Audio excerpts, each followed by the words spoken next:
Well, good afternoon. Welcome to the 5th edition or season of the Nathanson Centre's seminar series on legal philosophy between the state and transnationalism. It's great to see so many new faces as well as older faces in the room. This series has been in the works, as I said, for 4 years. We're now in our 5th year. It's a collaboration between Osgoode Hall Law School and the philosophy department under the umbrella of the Nathanson Centre. And we really try to push the boundaries of what is typically conceived as legal philosophy.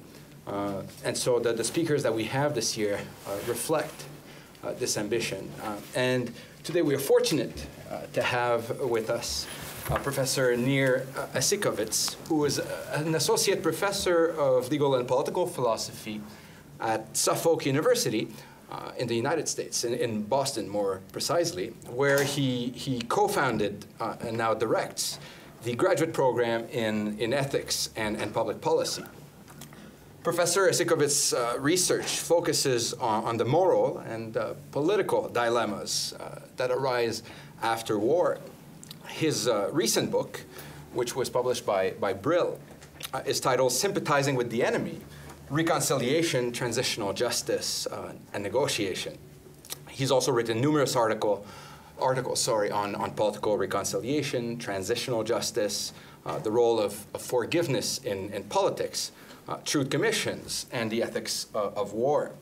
And he's currently working on a new book, a very productive, prolific author, on truces and ceasefires, a chapter of which I think he's going to present to us today.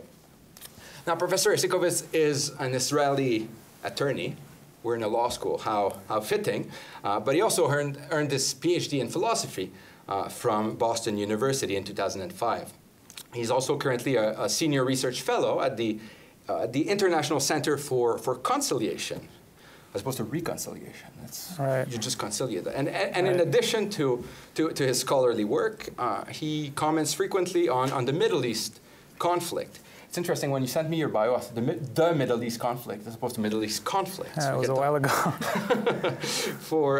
So he comments on this question for many American newspapers and magazines. He's written op-eds and essays that have appeared in the Boston Globe, the Christian Science Monitor, the Miami Herald, the National Interest, and the Forward, amongst others. And today he will speak to us about his theory of truces. Now, as his respondent, we have the pleasure to welcome back for a third time in this series, Professor Alice MacLachlan from York's Department of Philosophy, who I would add is also a research associate of the Nathanson Centre, and like Professor Eisikovits, has a PhD in philosophy from Boston University. Professor MacLachlan works in ethical theory and in social and political philosophy. Her current research topics include forgiveness, reconciliation, reparation, apology, as well as the philosophy of Hannah Arendt. And she's also interested in the politics of sexuality. She's published many articles in leading journals, and most recently she co-edited a volume of essays on moral issues that arise in the wake of violent conflict, which is entitled Justice, Responsibility, and Reconciliation in the Wake of a Conflict, and it's going to be published early in 2013. I think I highly recommend this book, not the least because it contains essays by Professor Eisikovits and myself. She is currently engaged in a funded project by the Social Sciences and Humanities Research Council of Canada, which is titled Sorry Stories, Theorizing Apologies in Personal and Political Contexts. So we're very fortunate to have two bright and lovely presenters to inaugurate our 5th season today. And so without further ado, I give you Professor Nir Eisikovits. Thank you. Just one little note before we start. You'll notice that there are microphones. There are microphones not because we can't hear each other, this is a seminar room, but because this series is recorded. It actually features on YouTube. We don't do this to stifle debate. In fact, we want to encourage debate. We want to encourage people who are not here with us to have the benefit of our lovely speakers. So once the presentation, Professor Eisikovits is going to present this paper for, do you know how long you take your going to go for 35, 40 minutes. So is that 35, okay? 40 minutes, that sounds great. We'll have a response by Professor MacLachlan, and then we'll open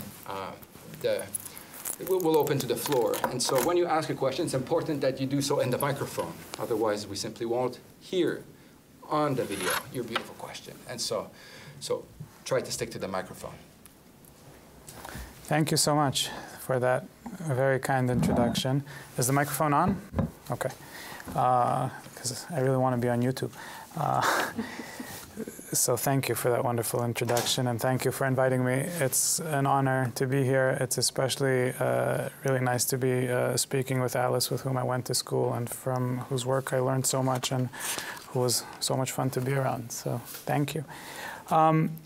So it's not a big mystery how an Israeli becomes interested in political reconciliation and later in truces and ceasefires. So like most philosophical projects, the beginning of this one is biographical as well.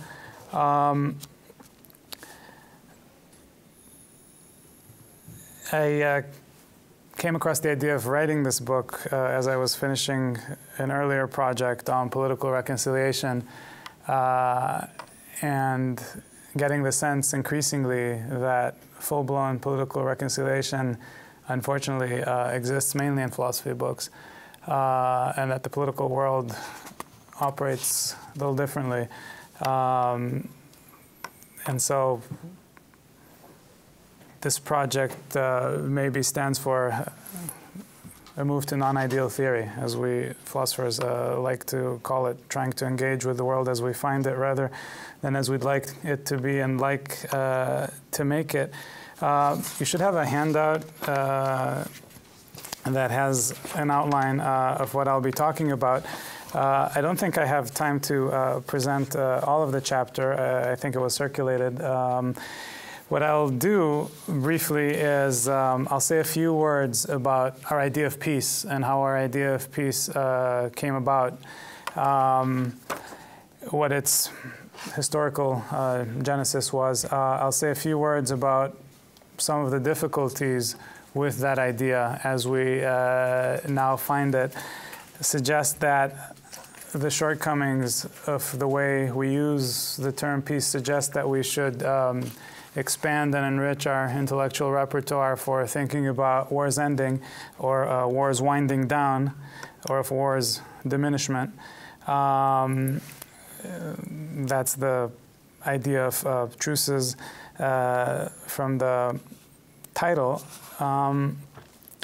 And then what I'll try to do, what I'll do for most of the time, is characterize the state of mind that goes into a willingness to wind down wars, manage them, diminish their effect, rather than end them comprehensively and once and for all. And that's this idea of truce thinking.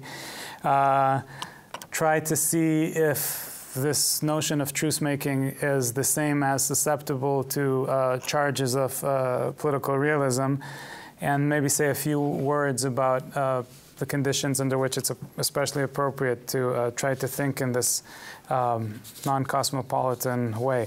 So let's begin from the beginning. The beginning will follow your handout pretty closely. I want to start with a few vignettes in which that I think bring out some of the content of our idea of peace.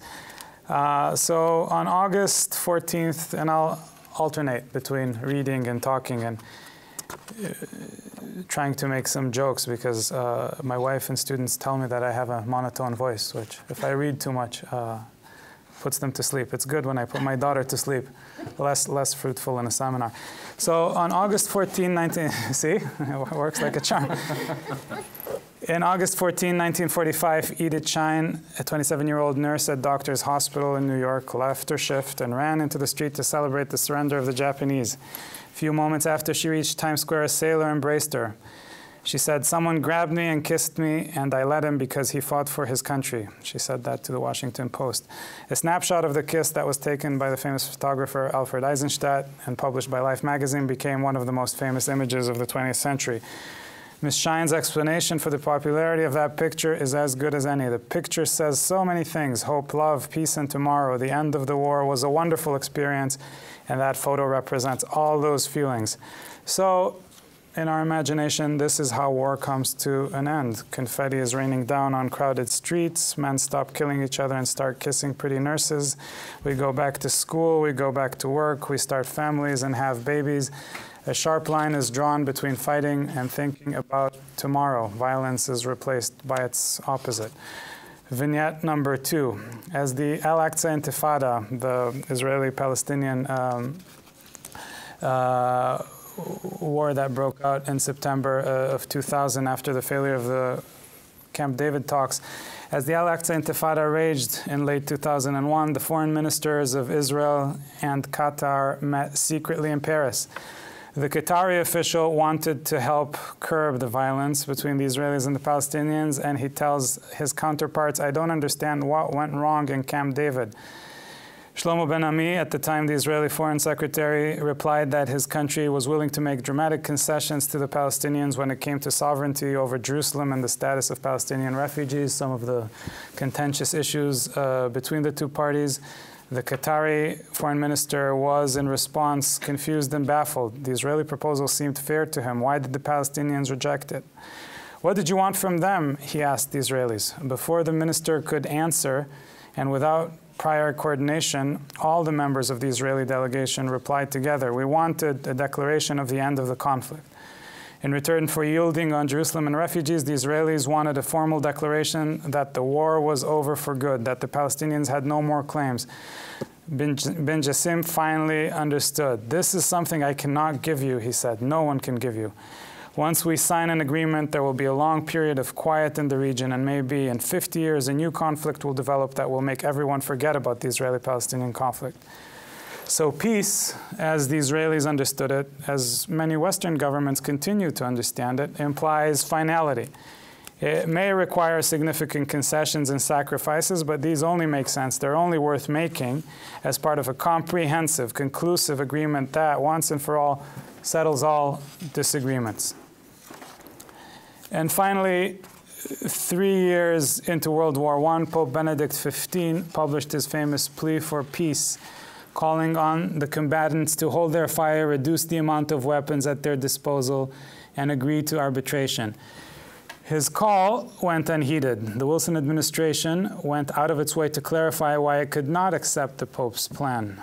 Writing on behalf of the President, Secretary of State Lansing explained that it was not a mere cessation of arms that the Pope and the U.S. were interested in. Rather, it was a stable and enduring peace. He added, "This agony must not be gone through with again, and it must be a matter of very sober judgment what will ensure us against it." The same position was articulated by former President Taft, who in a statement to the Times reiterated that the enormous sacrifices the Allies have made to cut the cancer of militarism out of the body politic of the world must not be wasted by a patched-up compromise peace. Such a peace would be a mere truce to be ended when the Germans think it wise. All the world must continue armaments after such a peace in mere self-defense, and the world's blood and treasure spent as never before will have achieved nothing.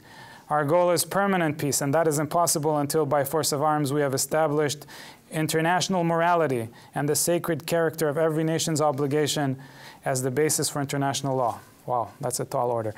Okay, a peace that deserves the name then must be stable and enduring. Quote, "It has to be permanent. We should not be tempted to stop fighting for less. The sacrifices we've made cannot be justified for less. We don't want a mere cessation of arms. We don't want a mere truce. We don't want a patched-up compromises. Peace has to be final. It has to mean the reliable and comprehensive eradication of war. It means the replacement of killing by a just international order." So one thing that I'm interested about finding out in this book is, how did the idea of peace come to mean all of this? How did it come to mean durable, fair, stable agreements involving the resolution of absolutely all controversies and the complete repudiation of violence? How did this become our notion of peace? How did we come to believe that war ends only when its opposite is ushered in? Why are we prone to dismiss truces and temporary cessations of violence as failures, as these vignettes, which are pretty representative actually, show? What were the circumstances and intellectual trends that gave rise to these kind of beliefs? In the very far past, you can locate the sources of this, as you can locate the sources of much in Scripture, and the idea of turning swords into plowshares, and the lion and the lamb, and so on and so forth. But there's other stuff, by the way, in Scripture as well. When Abraham and Lot have a fight, they don't decide that they're going to have a peace to end all peace. There's this wonderful passage where they decide, we'll put a stick here. The place is maybe big enough for both of us. You go left, you go right, and let's just not cross the stick anymore. And that's that. One of those was selected, one of those was deselected. So in the first part of the book, I tried to argue that the idea of peace that comes through in these vignettes owes a lot to the work of Immanuel Kant as a culmination of a tradition and the Enlightenment, a tradition in which there were other proponents, but Kant, specifically Kant in the essay Perpetual Peace, is the most influential expression and proponent on. Kant's insistence, and now I'm back to your handout for one more minute, Kant's insistence that war has to be abolished as a social phenomenon, that peace agreements should be comprehensive and resolve all outstanding differences, his confidence that war will eventually recede as the realm of democracy expands, his faith in the possibility of lawful international cooperation and the pacific influence of commerce have, to a large degree, come to define our contemporary understanding of peace. Whenever policymakers reject interim agreements between belligerents as mere truces, and when they, is there another side of this? Yeah.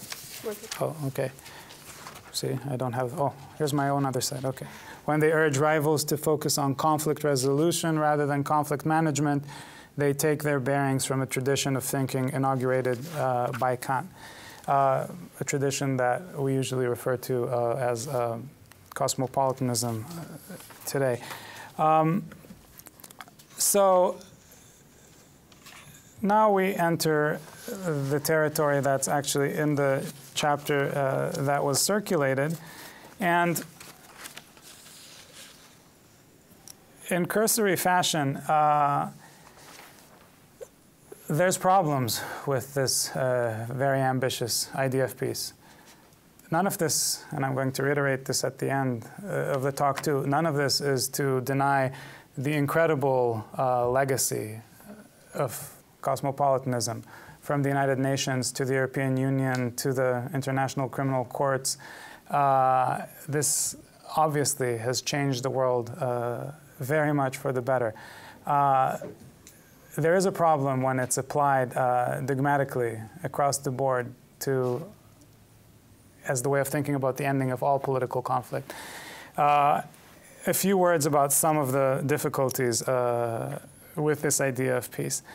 One is that since World War II, since the end of World War II, most conflict has been what can be described as asymmetrical conflict that is between an organized military force with the backing of a political government on the one hand, and guerrilla organizations on the other hand. And asymmetrical wars, as anyone who's been following the news in the last 10 years will tell you, are very difficult to comprehensively end or end at all. Sometimes you do what we did, namely with Iraq. We declared that it's over and left, but there's a difference between that and the Americans. I have a dual citizenship, so I can say we in all kinds of places. It's convenient.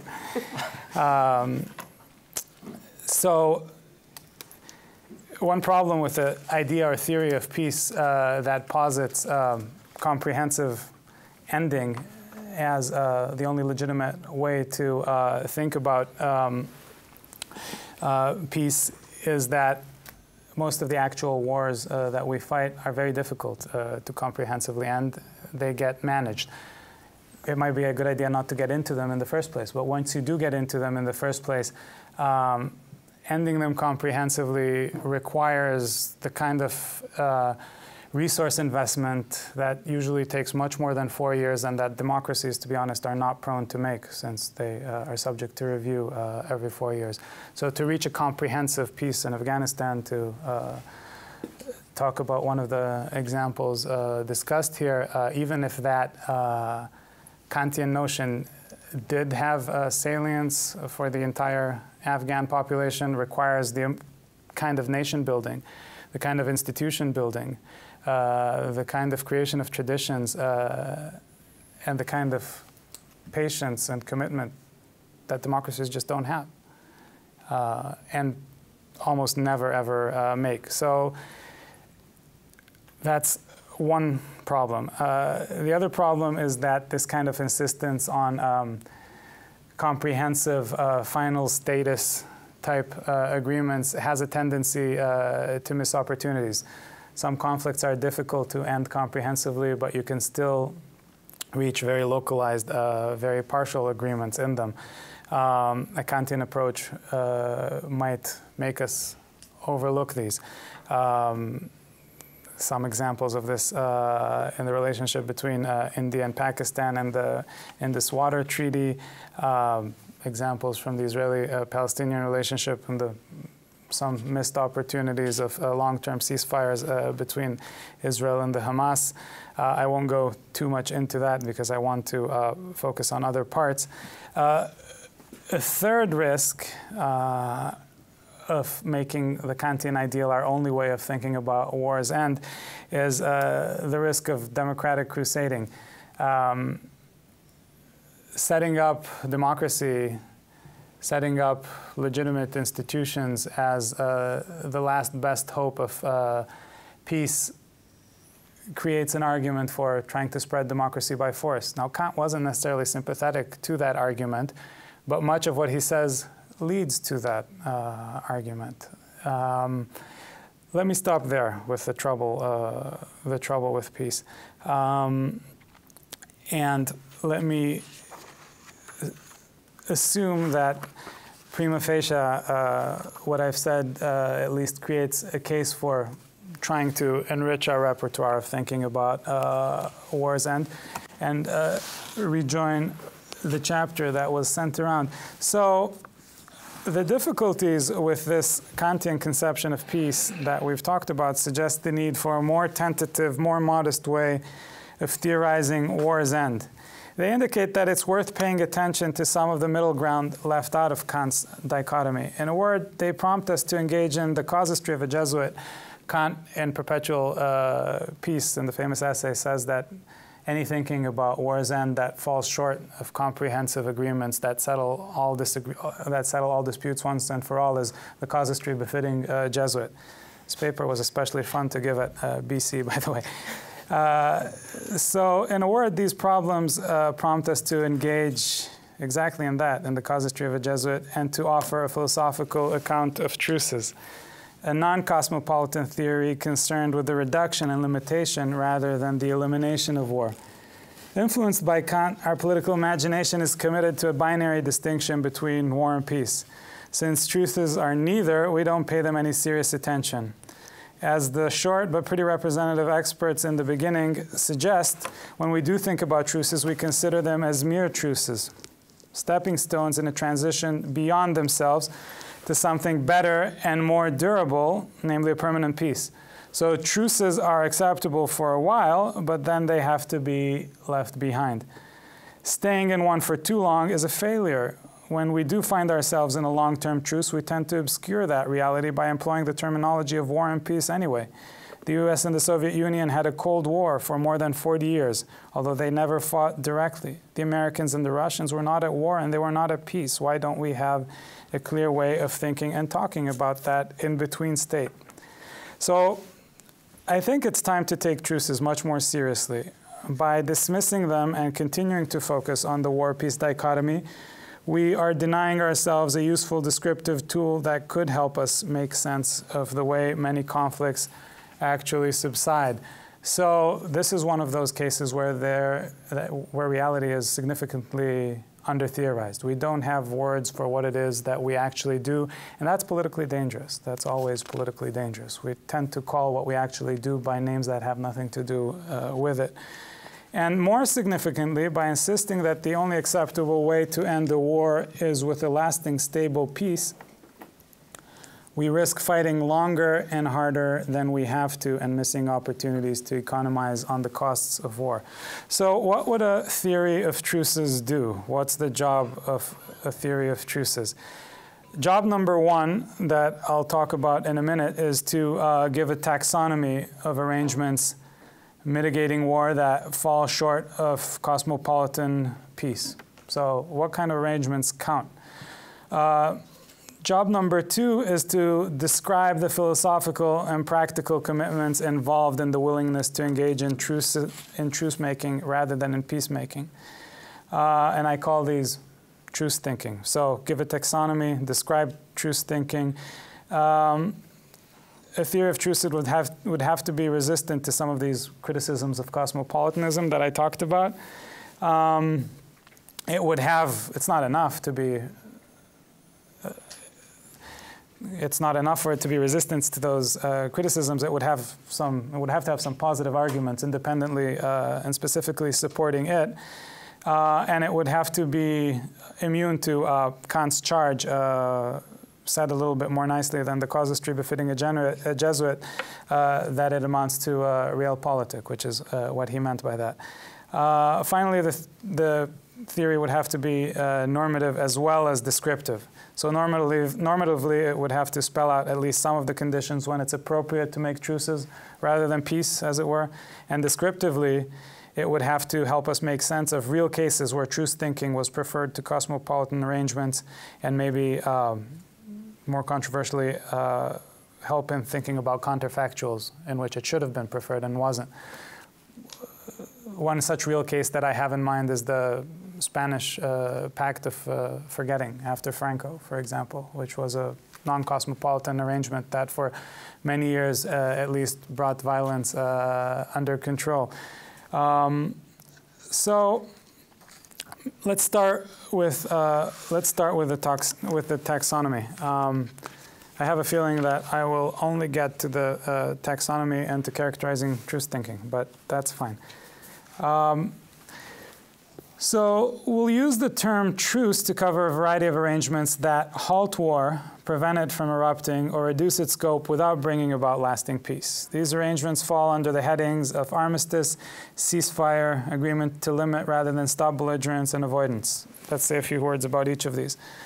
In the last century or so, the term armistice has come to signify a treaty that permanently ends hostilities. Famous armistices include the series of agreements signed in '49 between Israel and its enemies in the 1948 Middle East War, and the 1953 agreement that concluded the Korean War. Of these armistices, only two matured into full-blown peace agreements, the one between Israel and Egypt in '79 and between Israel and Jordan in '94. Armistices preclude parties from exercising violence against each other, but they don't, as a rule, create a foundation for lasting peace. As one scholar of international law puts it, an armistice is restricted to the demise of the negative aspect of war. While armistices can set geographic lines of demarcation, these newly drawn borders are viewed as temporary and they usually remain closed.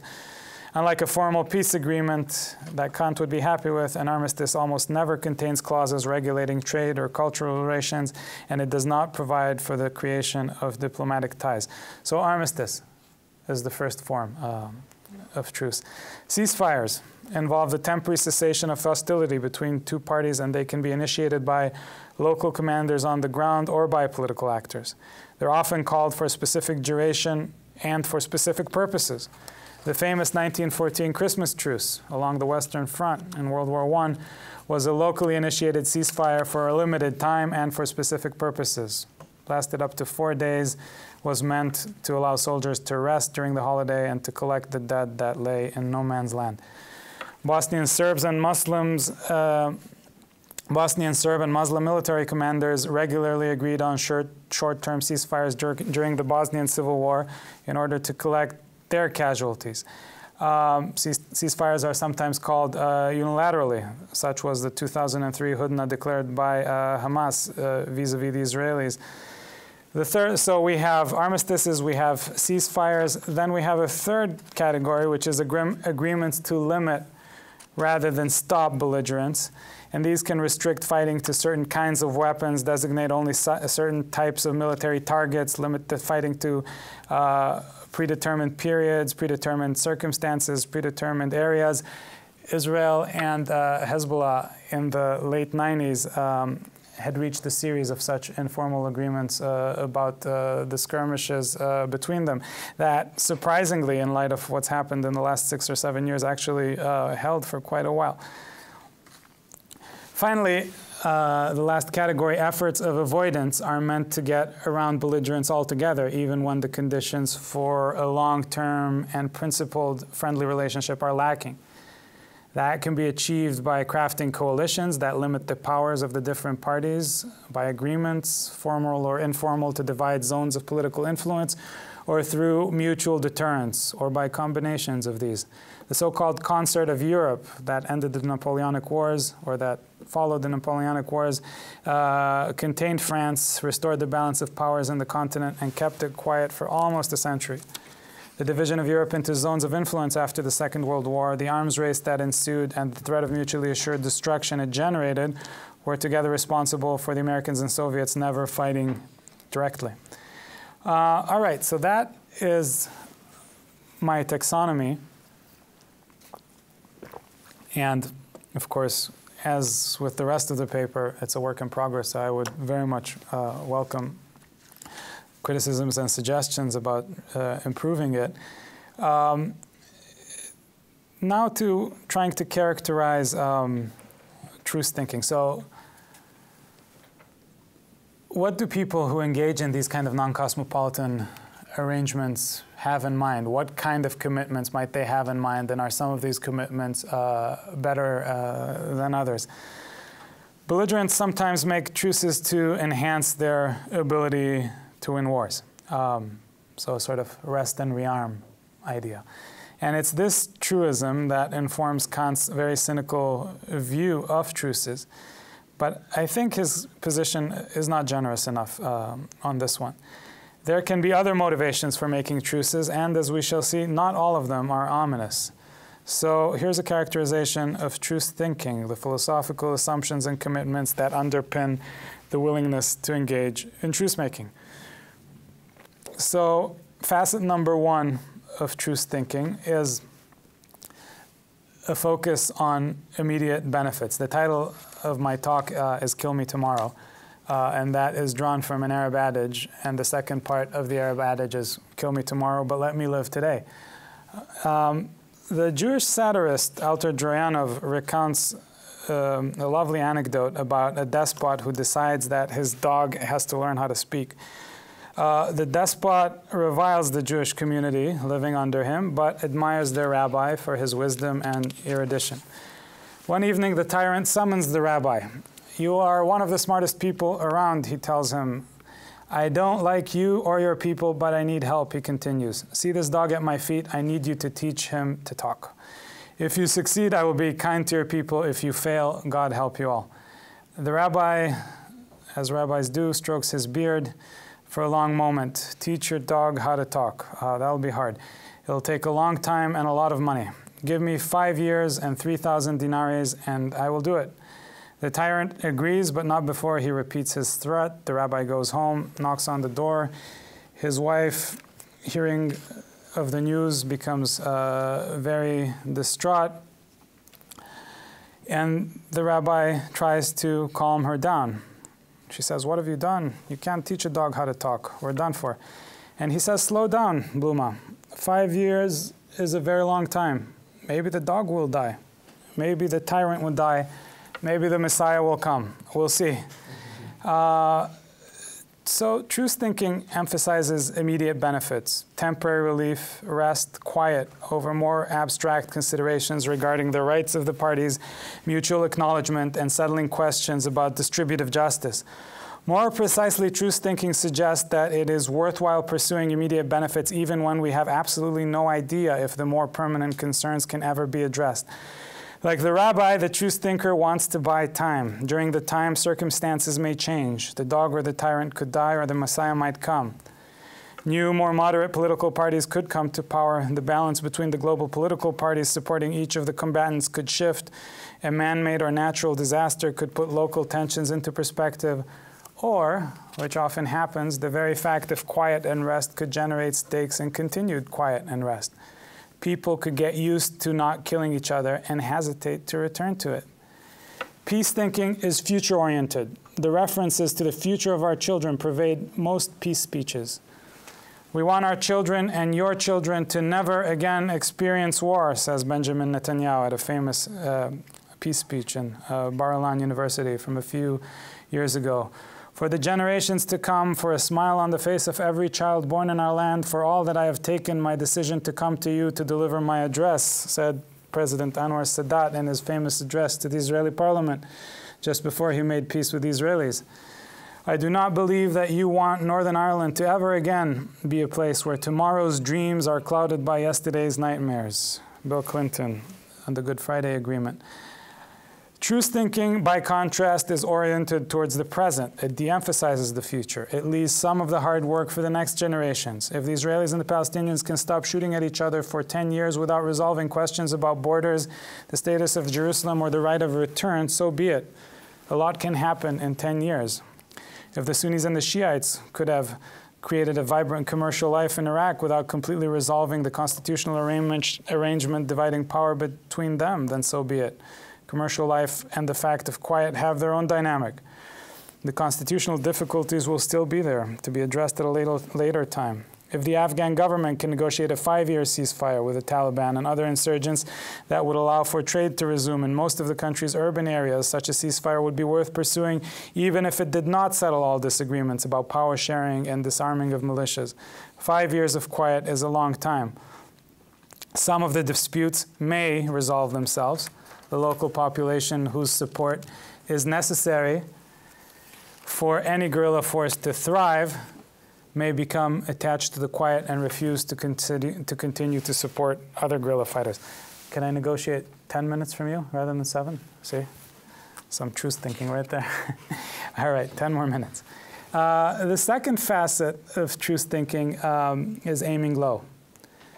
A time-tested negotiating strategy recommends that we aim higher, ask for more than we might actually settle for.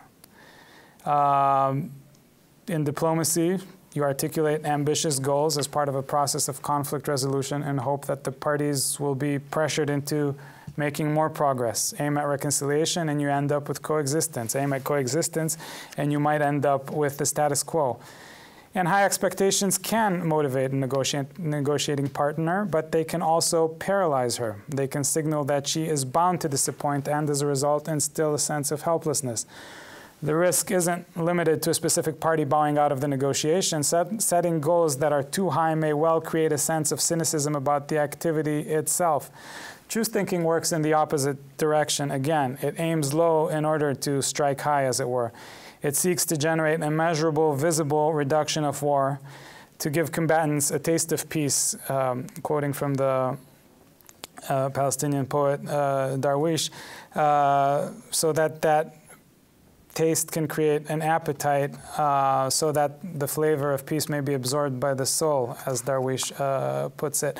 One practical example of this is Randall Forsberg's freeze movement in the 1980s. Rather than talking about complete nuclear disarmament, rather than talking about the disaster that the very existence of nuclear weapons is, she said, what if we could just freeze nuclear weapons at their current levels and not go beyond them? And that caught on in the 80s like wildfire. So I will breeze through this a little bit to stand by our our truce, and turn to the third facet of truce thinking. And the third facet is that irreconcilable enemies don't have to fight. The fact that two opponents might have irreconcilable ideological differences doesn't necessarily mean that they actually practically have to go to war in the name of those differences. And here I want to point your attention to a remarkable essay from diplomatic history written in 1946 by George Kennan, the American diplomat who was stationed at the embassy in Moscow at the time, the so-called Long Telegram, which was later published, I think, in Foreign Affairs as the X article. So the State Department asked Kennan to explain why the Soviets didn't want to join the World Bank. And Kennan, like many philosophers would do, decided to answer a completely different question. And he took up the whole future of the relationship. And he argued that the radical difference between American and Soviet ideologies didn't imply that military confrontation between them was inevitable. First, because Soviet ideology itself didn't dictate war. The Soviets thought that capitalism would collapse under its own weight, and as a result, there was no hurry in going to war with the capitalist. And second, because he actually lived in Soviet Russia, and he saw how incredibly exhausted the people were. So Kennan comes up with this pretty basic but pretty profound insight that people don't act in a straightforward relationship to their ideological commitments. Those who are, in theory, ready for a duel of infinite duration don't have to become enemies in practice. An opposing political entity can stand on one side of an ideological abyss and yet harbor no tangible desire to fight. The ideology itself, exhaustion, combination of both can bode for quiet. So there's a gap between ideological difference and military action, and we can exploit that gap. We can buy time, perhaps a lot of time. And during that time, again, if we become the best, most principled examples of ourselves, Kennan said, things could change in our favor. And finally, there is the fourth and more ominous facet of truce thinking, and that is making truces to put yourself in a better position to fight a future war. And that's the aspect of truce thinking that Kant was worried about. That certainly goes on a lot, but it's by no means the only reason why people make truces. And I would like to suggest to you that the other reasons are much more benign. How much time do I have left? 5. 5 minutes? Okay. So let us just take stock in my 5 minutes of how we characterize truce thinking. Contrary to the Kantian assertion that war has to be seen as an anomaly to be eradicated, the truce thinker recognizes that there are cases in which it has to be understood as a chronic condition to be managed. This is especially true in asymmetrical conflicts, but not only in these. The list of intractable symmetrical conflicts is considerable too. India, Pakistan, North and South Korea, Israel, Syria, to name a few. In such cases, it is useful to turn away from the ideal of conflict resolution, informed, indeed inaugurated by the Kantian rejection of war itself, and focus on minimizing the costs of fighting instead. The optimism about the passage of time, expressed in Duranov's anecdote, to focus on thawing, evident in Camus' proposal to, that I haven't discussed here in detail, to limit the scope of conflict. The realization that ideological enmity doesn't have to result in actual fighting. All of these converge into a focus on managing, containing, partially avoiding, and postponing conflict rather than completely eradicating it.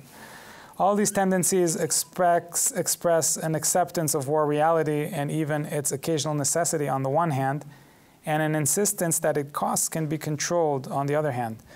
Truce thinking then amounts to a non-transcendental theory of conflict reduction. Western political thought about war's end has neglected, marginalized, or completely rejected this way of thinking. In fact, as we've seen, it has collapsed truce thinking into the most crass forms of political realism and has proceeded to repudiate it on those grounds. In closing, it's worth noting that there are really interesting resources for thinking about truces outside of the Enlightenment Western political tradition. Islamic jurisprudence, as those of you who read the chapter remember, has a very rich jurisprudence of truces and ceasefires, hudnas and tahadiyas. 11th century Catholic doctrine has a very interesting idea of the truce of God, where inter-Christian fighting, at least, was limited to a few days a week. There are even biblical resources to think about these things, the Lot and Abraham story being one of them. But there's others. There's really interesting resources in Thucydides to think through these. So there are definitely strands to pick up that, for historical, political reasons, became underemphasized. But history isn't necessity, and when it's useful for us, we can pick out other strands. So with that, I'll strictly keep to our agreement and shut up. Now we have peace. And great. There you go. There you go. I just disproved my own thesis. But thank you very much for bearing with me.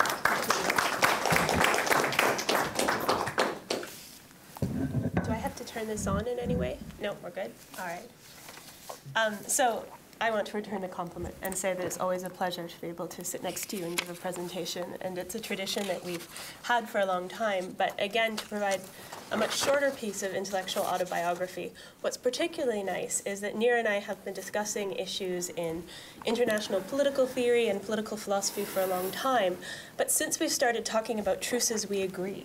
That's a really nice change for us. So I, for one, hope that the truce lasts for a very long time. I'm enjoying it very much. So, thank you. To today. In his presentation today, Nir Eisikovits has challenged all of us to expand our political imaginations, namely by taking seriously the concept of truces. Not just a mere stepping stone to something better or worse, or a short-term, strategically motivated kind of devil's bargain. The truce, he argues, actually represents a legitimate and worthwhile political category in its own right, a state that is neither war nor peace, that is far preferable to the former and is often far more achievable than the latter. By asking what an approach to conflict organized around truce thinking would look like, Eisikovits draws out what he takes to be key advantages of looking lower and more locally when it comes to ending or managing conflict.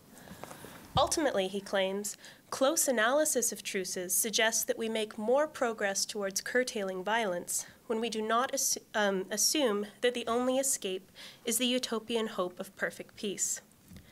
Now, there's much to discuss in this rich outline, and I take his theory of truces to be a potentially very powerful addition to our theoretical vocabulary.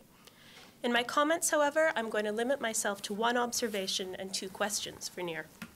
So I take it that what Nir is offering us today is not only a description of is not only a descriptive theory of truces, but also, in some sense, a defense of the concept of truce, namely an argument that this is a worthwhile and morally inflected political category, hence the constant contrast with realpolitik. So I take it that at the core of this justification or defense, it really centers around the 5 commitments or approaches or characteristic dispositions that he takes to be definitive of truce thinking. And this is luckily where you ended up in your comments for me. So this is section 5, the characterizing truce thinking.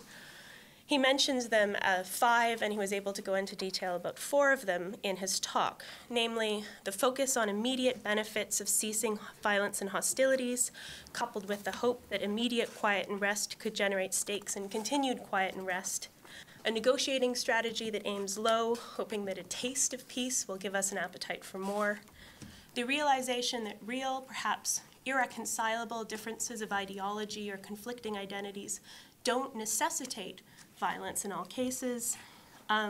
Another one that he didn't quite have time to get to, but a kind of injunction against assuming that you have to pursue to its every possible limit, every possible ideological difference, something that was that Hume criticized in his contemporary Europe and that many of us worry about in contemporary North America. And finally, the characteristic kind of truce thinking that worried Kant and others, namely the idea that you make truces in order to prepare for war later. Basically, you have quiet to sort of throw the other guy off while you stock up your armaments.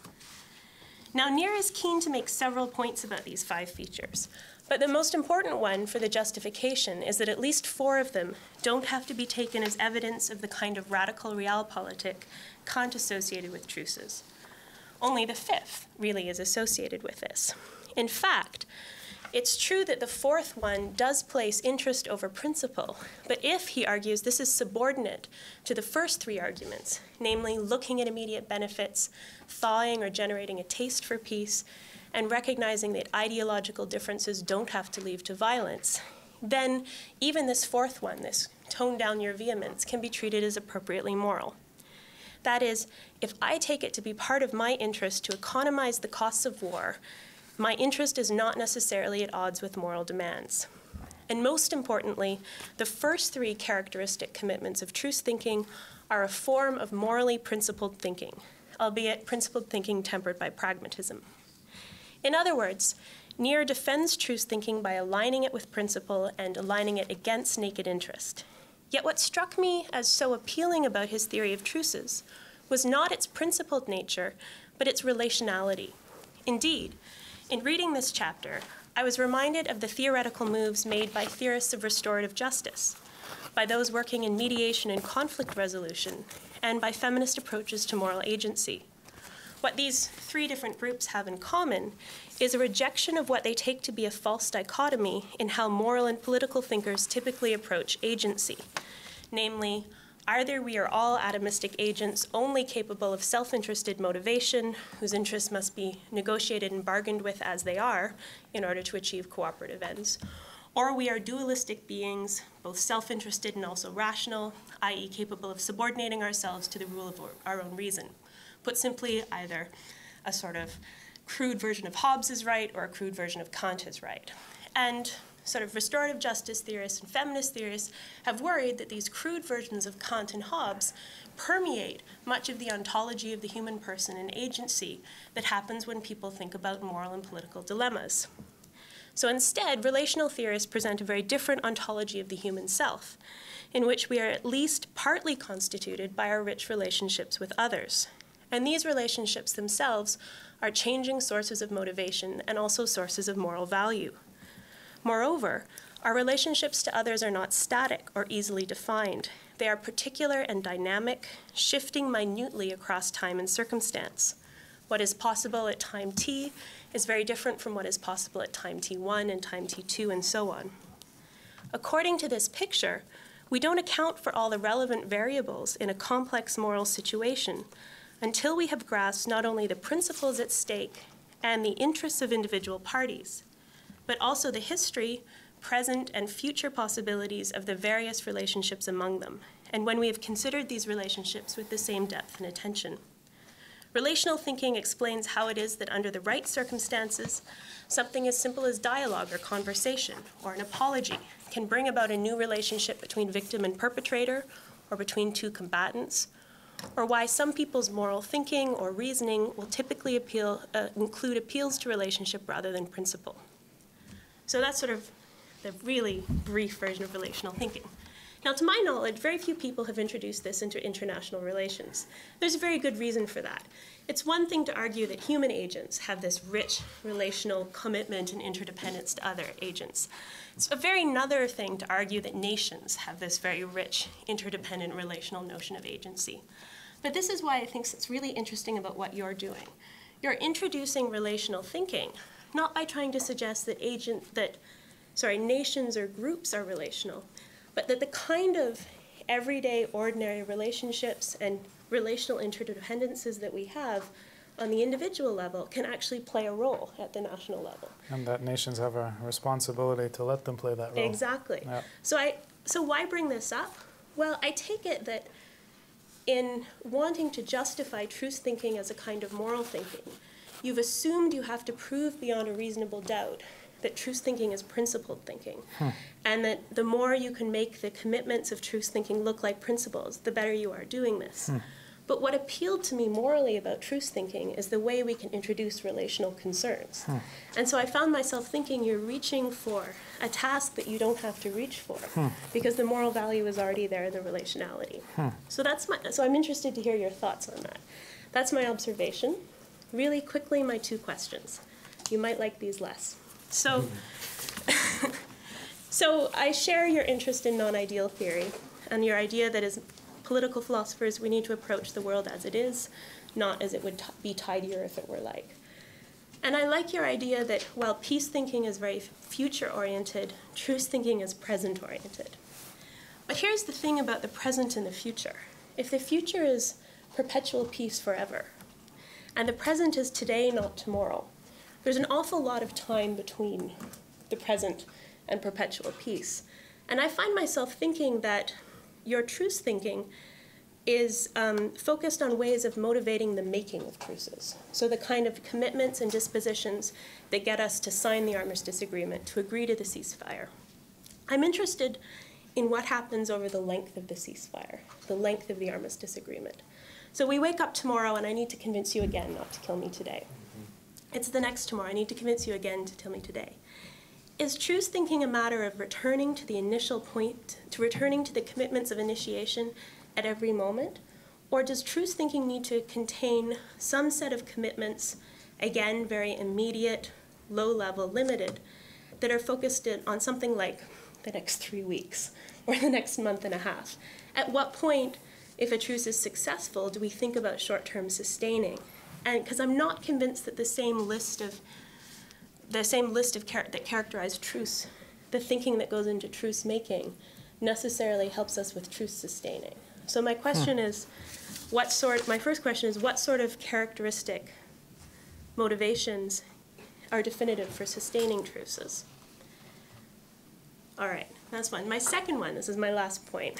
So I find your critiques of the dominant Kantian approach to peace very compelling, and I find it hard to argue with the claim that we at least need something to supplement our idea of how to end wars.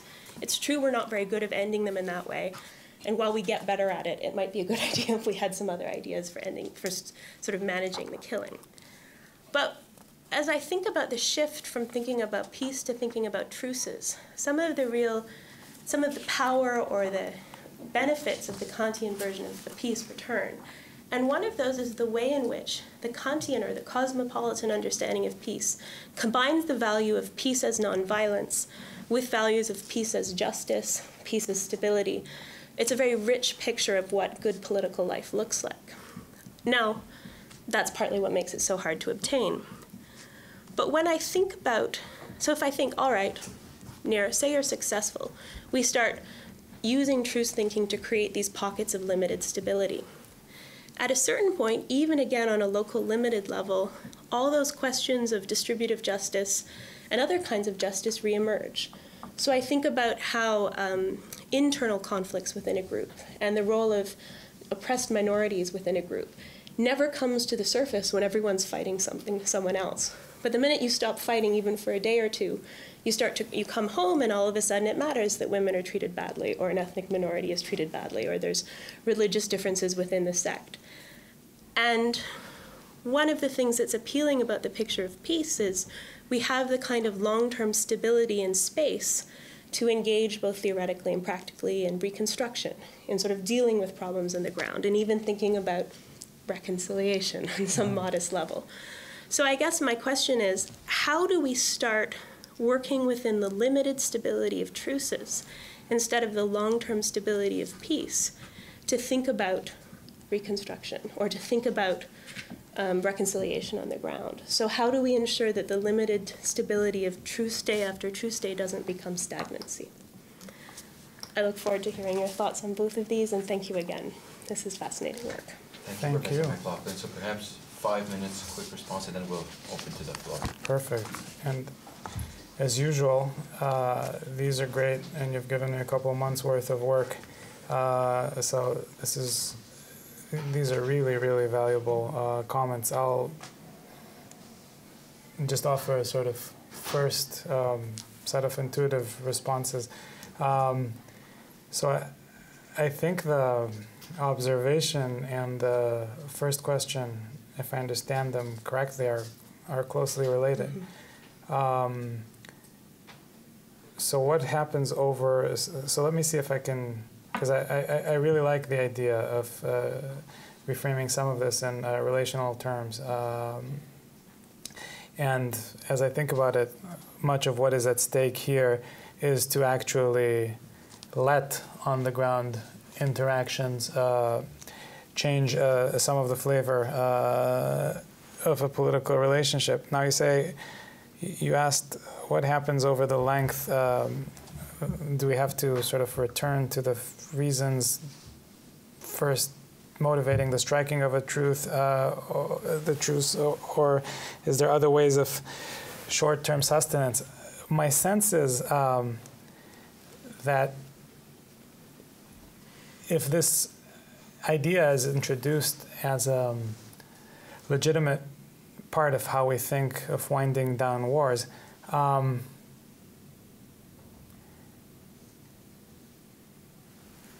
a greater space is created for people to actually feel the specific particular benefits of non-belligerence. I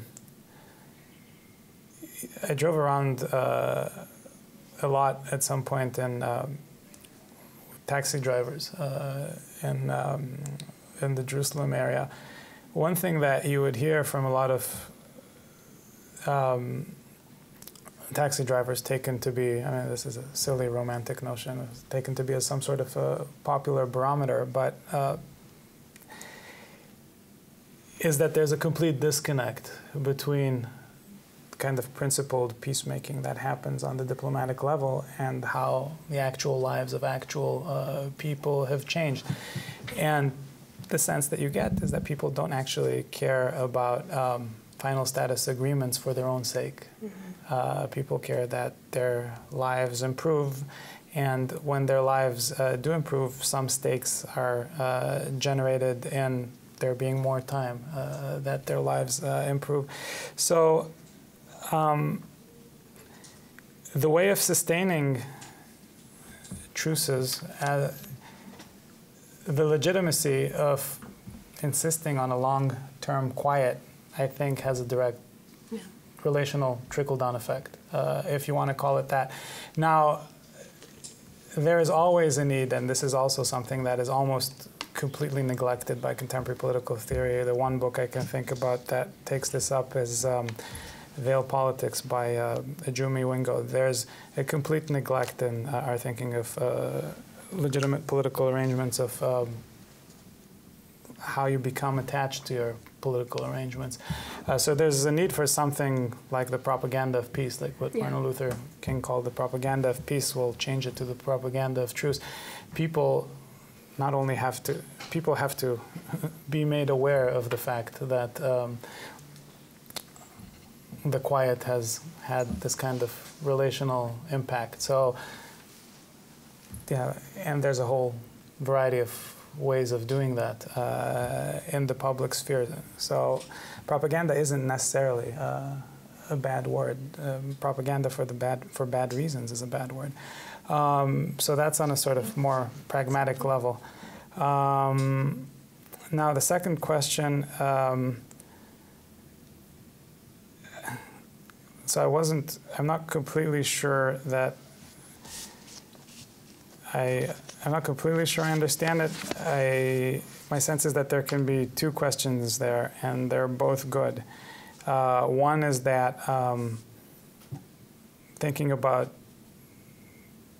winding down wars in this way is inherently conservative in some basic way, that it has some kind of tendency to preserve the status quo and power relations in a given group or a given set of groups, that you need something inspirational like cosmopolitanism in order to promote justice and fair distributive arrangements. And the other version of the question is, do we need to promote what would be seen as just political arrangements in order to make a truce sustainable?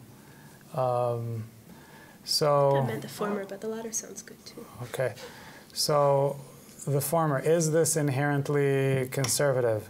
A little bit. That's a weakness of it. It's conservative insofar as we were talking a little bit about.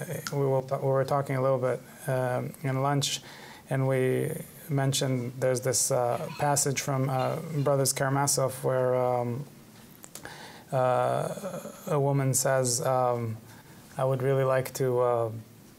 Treat the sick and the needy and the injured, and it's so important to me to ameliorate their situation.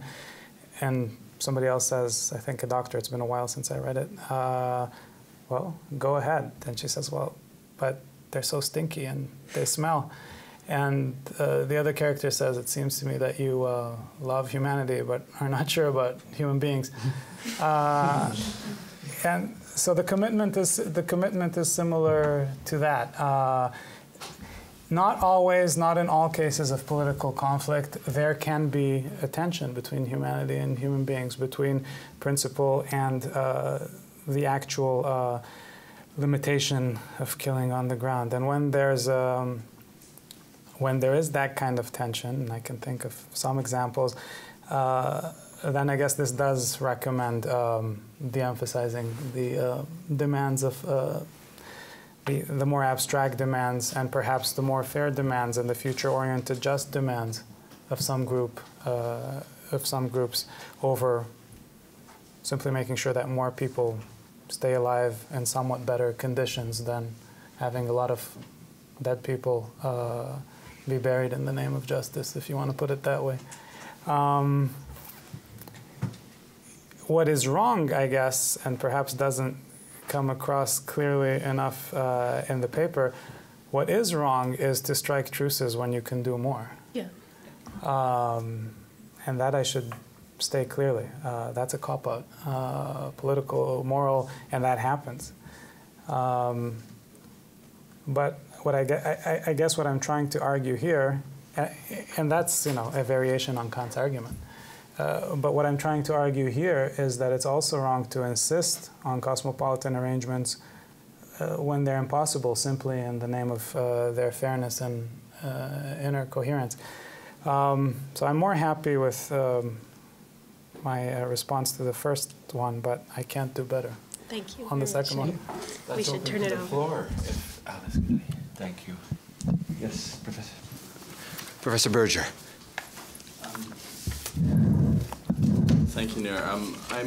I've enjoyed thinking along with this, though I'm not sure if for the reason you'd want it. I'm feeling a bit of a skepticism on the chapter, and I've just been kind of trying to put my finger on it. Though I really do appreciate the serious thought about this, and I guess what I'm feeling a skepticism about, I think, is whether or not you've divorced yourself from the kind of ideal theorizing as much as you say you have. In this respect, the work that you say that you're doing in this seems to me very much done against the foil of a very ideal sense of peace, and one that I'm not sure that anyone is operating under except for Kant. I mean, really. So, for example, some of the expressions of this sort of peace that you describe, I thought to myself, when Bill Clinton says this, he doesn't mean an eschatological, lasting peace for civilization or even for his people. He means, basically, a really long truce of some form. And so, I guess, and this leads kind of to the question, which is, if you do kind of take it out from that, scriptural sort of end-time version of, or Kantian version of peace, it seems to me you had a number of choices. One would be you spoke about the repertoire of ways in which you could not have war. And you could say, well, we need another song in the repertoire, and that's the song of truce, right? We have peace as one, but we want truce as well. And that seems to be the approach that you took. Another thing would be to say is we've kind of mislabeled the song, and in fact, we need to rethink the notion of peace as being either one category within truce, or as itself being something that can be arrayed across a spectrum that includes a number of practices that aren't war, and that's actually the real the real use of the language of peace is that it actually is a placeholder for a number of practices of minimizing harm, suffering, and violence. So, I mean, both of those moves were kind of, I think, would be sympathetic to the project that you have, which I think is an incredibly important and laudable kind of objective. And I'm not entirely clear why the insertion of the category, which in a sense props up the ideal use of peace, is a preferable approach than saying we need to reconfigure peace as truce or truce as peace. Gotcha. That's a wonderful comment, and I take it that the crux of the comment is that Kant's political ideal doesn't have as much political cash value, real political cash value, as I think it does. And I think you're right about Bill Clinton not meaning what he says. That wouldn't be the first time in Bill Clinton's case. That aside, so specifically there, though, I'd like to differ. I think some pretty significant, but not the whole picture of Kant's thinking about the end of war actually infiltrated into real politics. So, for example, the connection that you'll hear so often, and not just from philosophers, between peace and justice, that there can't be any peace without justice because justice is part of the definition of peace, that it's conceptually, they have to be the same thing. In one of the other fields I work on, transitional justice, practitioners will tell you regularly you can't have a post-war arrangement that will keep a country peace without bringing to book human rights violators, because that's not real peace at all. That's a Kantian idea. That's a version of cosmopolitanism, that peace has to be a peace that actually includes just arrangements for coming to terms with the past. Even more directly taken out of Kant's theory, if you will, the Bush administration, as it was benchmarking the American exit from Iraq, the major benchmark was political reconciliation. And when you looked at the political reconciliation and how it was defined in Kantian terms. So some sort of lustration, administrative purges, de-Baathification, whatever you wanted to call it, for certain types of groups, tribunals for other types of groups, the setting up of constitutional arrangements straight out of Noah Feldman's playbook at Harvard. That was set as an actual benchmark for ending an actual war. Take a third example. The Israeli-Palestinian conflict, among other things, has been floundering for years, really about that little conversation that took place in Qatar, specifically about this idea of final status agreements. The Israelis saying, why would we move forward with the Palestinians if they're not willing to give us a piece of paper that says, A, we recognize you as a Jewish democratic state, and B, we are willing to write down that we have no further final claims. So finality and recognition are, again, lifted almost directly from perpetual peace.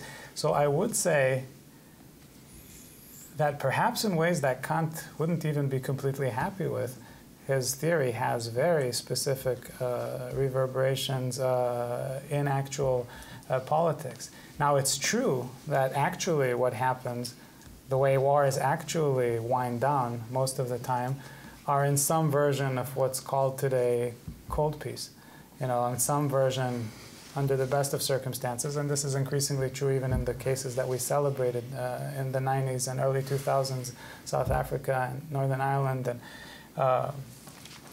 God willing, maybe one day something like this will happen in the Middle East between the Israelis and the Palestinians, some kind of non-belligerence. But exactly part of what I'm trying to argue is we have a big gap between the language that we have, which has nothing to do with non-belligerence, and the best arrangements that we can reach. And as a philosopher committed to non-ideal theory, at least recently, I guess what I'm trying to do is decrease the gap a little bit. So that's the gist of the project. And just the second one, it's not a further question, but that answer seems just as consistent to me with saying we've misunderstood peace as saying we need a concept of truce. Okay. Perhaps to sharpen that line of questioning, that last move that you make at the end when you say, well, of course, we shouldn't be talking of truth if we can do more, right? Seems to entail a certain commitment to a teleology of peace, right? That more seems to be the move towards peace. And Kant could just say, well, yes, ought implies can. If you can't, well, you know, maybe you shouldn't. Maybe you should settle for something less. And most of your criteria or your characteristics of truces are teleologically oriented, right? So aiming low, you give them a taste of peace, right? Irreconcilable enemies don't have to fight. Perhaps they could be at peace. In your taxonomy of truce, you speak of things like agreements to limit belligerence, right? So, you know, I'm wondering, like Ben, how disconnected from peace really your argument is. It seems to me that there is the ideal out there, which is the content peace, right? So that's a stable, enduring, fair state, cosmopolitan state of affair where there's a complete repudiation of violence. That's the ideal. We never have this, right? Everything else that we have is the non-ideal case, right? And that's a question of degree, how we situate ourselves there, right? At one side, you could have the war of all against all, and then various different kinds of states in between.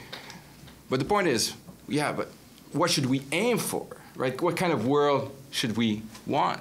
At lunch, I gave you the example, you talk about in the paper about Afghanistan. So the US went in, along with other countries like Canada. It's been ongoing fighting for many years. There's no prospect of a military win. And so perhaps a truce ought to be negotiated. My rejoinder was, well, you know, before the war in Afghanistan, I used to listen to speeches and teach-ins from the Revolutionary Association of Women from Afghanistan who were saying, well, actually, come and invade us, deliver us. Why are you forgetting about us, right? And these voices haven't gone. They're still there, right? The minute we say, well, truce is, you know, it's as much as we can achieve. We can't do more in this case. It seems to me that that's pretty risky, right? It's not just conservative. It's a pretty risky category. I'd rather have somebody tell me, you know, we strive towards justice, and, well, we might not be able to achieve it all in one go, and there might be different paths to it, than somebody who says, well, let's just settle for what we have. Right. So this is not meant to normatively replace the ideal of peace. The European Union is as close to the realization in practice of a cosmopolitan ideal as is possible to imagine. And it's a remarkable achievement, you know. It's a remarkable achievement. And the growing influence of international criminal law is a remarkable achievement, although still spotty. Our tradition, problematic as it is, of humanitarian intervention is remarkable, and all of these are Kantian legacies. It's just very hard to have one-size-fits-all ideals in politics. I think there are contexts, specifically asymmetrical contexts, where it's counterproductive. And unfortunately, that does mean that the women of Afghanistan fall victim to this. There's no way around it. Let me tell you exactly what I mean. We went into Afghanistan, the Americans went into Afghanistan with a set of cosmopolitan ideals. The cosmopolitan ideals, which informed the NATO mission, which informed the effort of the international community there, dictated institution building, the reduction of ungovernable space, the creation of the rule of law, the training of judges, a whole set of what's involved in generating a social structure that conforms by the principles of the rule of law that for us Kant invented, essentially, and defined in the best possible way. Now the problem is that that is very expensive, very time-consuming, very lengthy. Democracies are subject to election every 4 years, and they never see it through. And this democracy is certainly not going to see it through. This current regime has decided to cut those interventions and simply leave. Now, what that is going to mean politically, that the next time that an Afghanistan arises, there's going to be a very great hesitation to go in. There's going to be truce right away. In the first place, there's not going to be anything. What? There's going to be. What? So isn't that a truce? No, there's going to be isolationism. No, a truce is setting a set of non-cosmopolitan, achievable goals. Inflict a serious blow on the Taliban, as it were, but don't create Afghan courts instead of Afghanistan. Mainly because we end up not creating them anyway, discrediting our cosmopolitan commitments and abandoning the Afghan women, and for the next time, not even trying in the first place. So, as an exercise in non-ideal theory, I mean, I can't give you a more satisfying answer than that. I mean, what counts as satisfying changes. I'm not stealing the mic back. This is on the same point. I just wanted to add a little follow-up that I think is in support of you. I think it's Peter Railton. There's a utilitarian who says, look, if you really care about utilitarian values, you wouldn't encourage people to use utilitarian decision-making, because that doesn't always lead to utilitarian outcomes. It seems to me that you have a similar relationship between peace and truth thinking. You think peace is great, you think peace is wonderful, you think peace is the ideal, and you think it's, in some sense, like all of us, it's teleological towards our ideals. We get happier the way they are. But keeping those ideals in mind can sometimes have the opposite effect. So in part, your argument is, if you value peace, think about truces. Yeah. In some cases. To some extent. And to some extent, there is a more radical, and the rest of the book becomes clear, indebted to Freud, set of insights in here that says that sometimes war is a chronic condition. Not all wars can be done away with. And that doesn't mean that all wars have to be equally deadly. So sometimes the best we can do, as we talked over lunch, again, borrowed from the world of medicine, is manage the symptoms.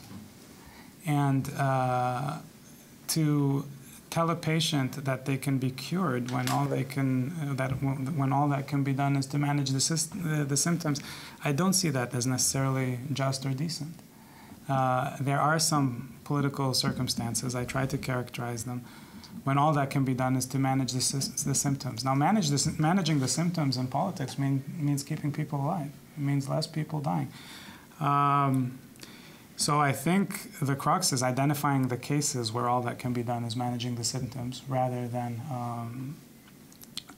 curing the patient, and then acting appropriately. And that's hard. That one is hard. I mean, how do you do that? How do you, for example, I ask at the end of the chapter, what are your criteria to distinguish a canon from a Chamberlain who, you know, who appeases Hitler and sells Czechoslovakia and precipitates World War II? So, Chamberlain says truth thinking, irreconcilable enemies don't have to fight, right? And Kennan says it, and Kennan turns out to be wrong, and Kennan turns out to be right, and Chamberlain turns out to be, tragically, incredibly wrong, and we only know that, in hindsight. So Kennan becomes the hero and the architect of containment, and Chamberlain becomes the synonym for cowardice.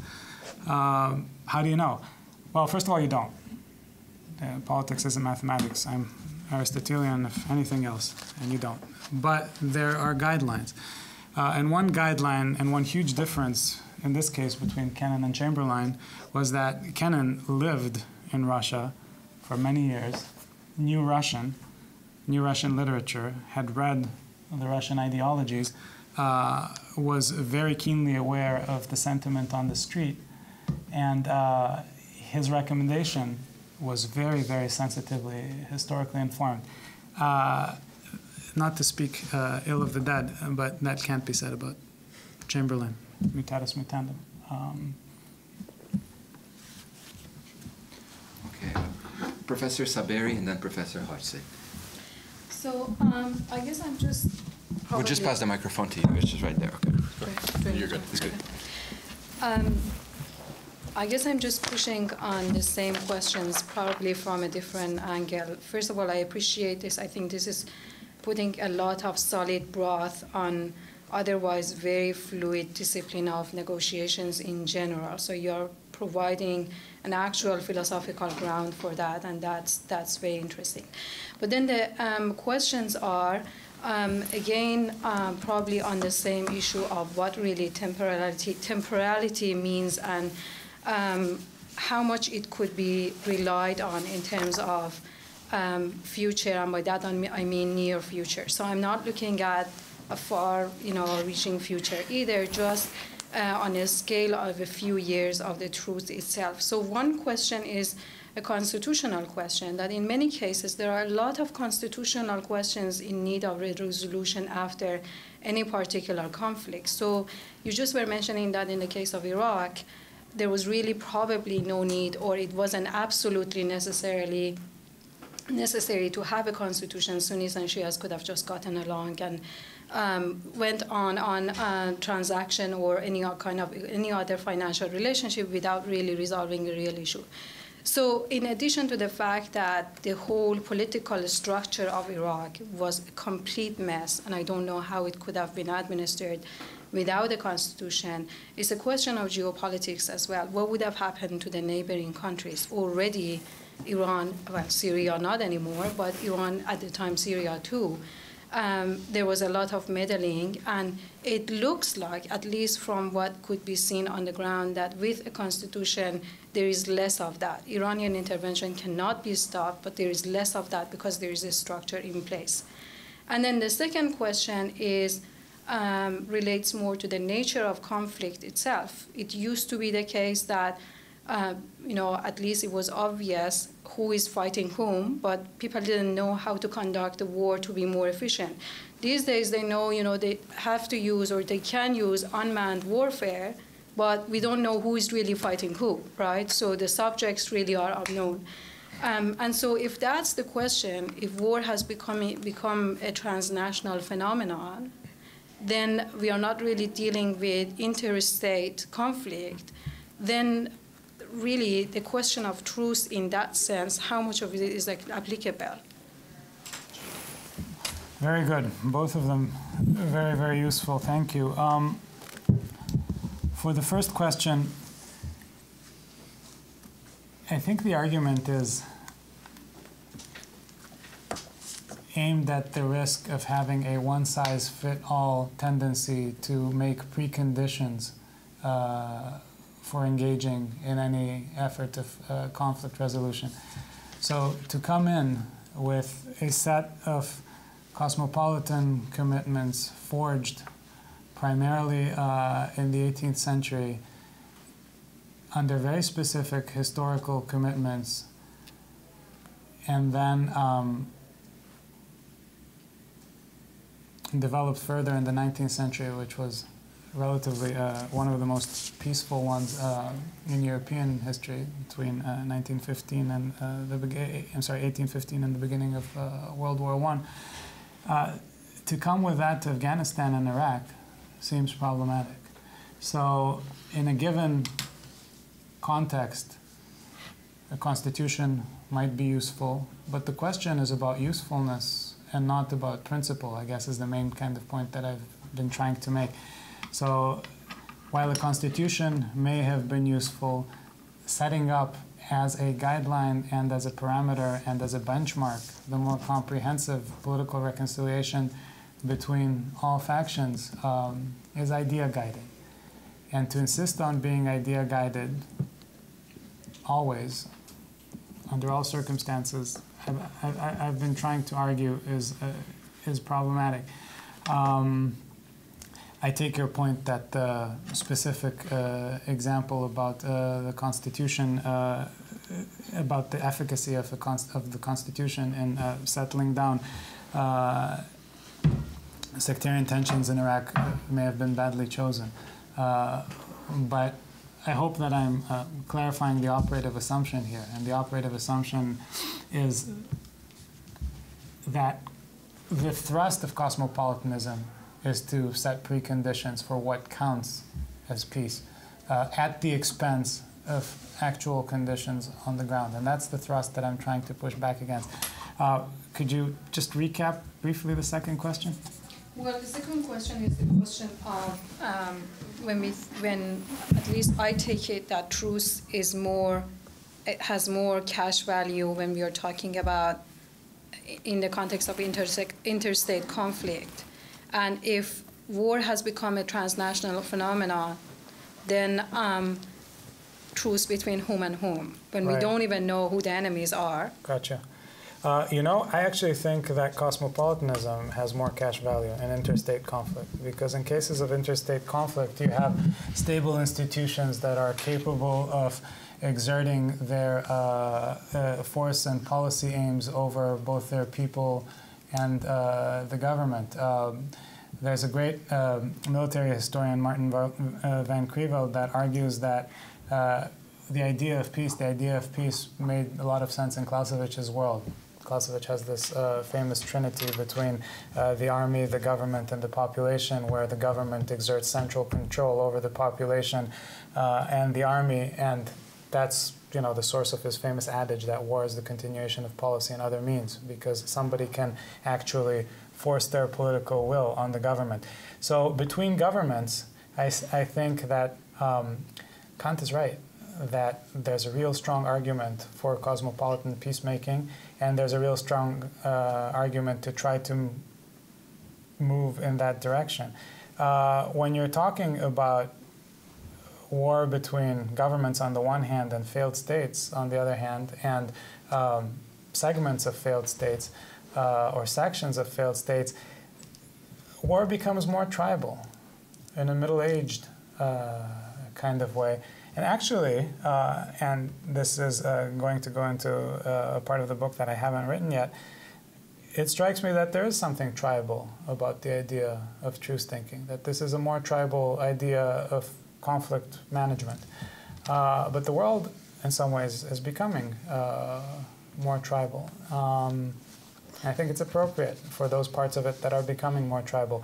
Now, the Kantian would say, make them less tribal. And I guess, you know, that kind of encapsulates our conflict. I think making them less tribal for the sake of our rejection of tribalism at the expense of killing more people is unacceptable. So if that makes me a realist or a Jesuit or what have you, then so but be it. It's obviously not that simple. It's not how many people get killed. It's the quality of life that people live in general, right? Right, but you have to be alive to have a quality of life.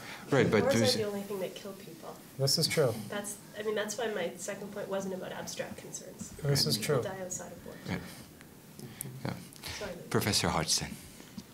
I think mostly this is a request for clarification, because I'm not sure I understand exactly what the claim you're making is.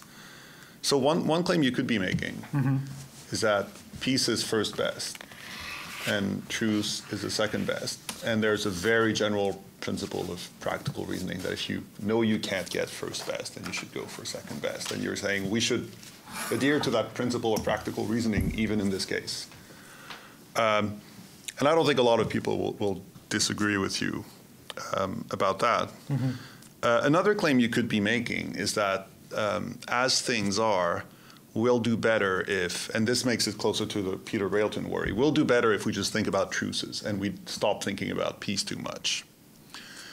And it's really hard to say, right, when you make those kinds of claims, because then you have to bring in human psychology, you have to bring in group dynamics, That's right. You have to bring in the fact that people could seek truces for very self-serving reasons, and that may be bad in the long term, and so on.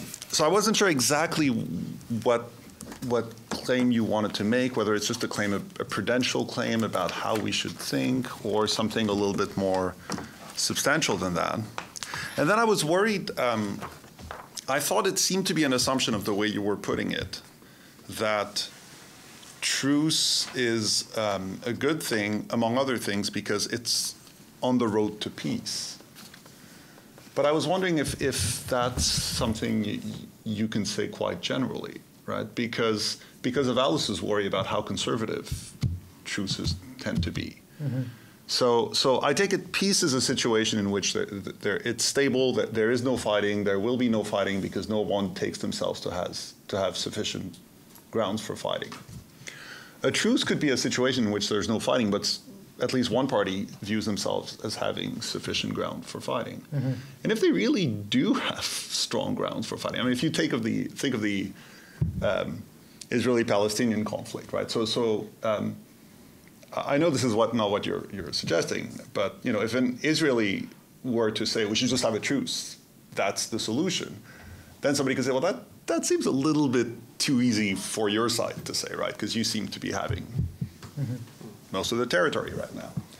And you would be leaving the other side with all the grievances they claim to have, which to some people seem to be not bad grievances. And so there's a question, what role would a truce really play in the grand scheme of things in a scenario like that, if you're not addressing the grounds people have for fighting? That's great.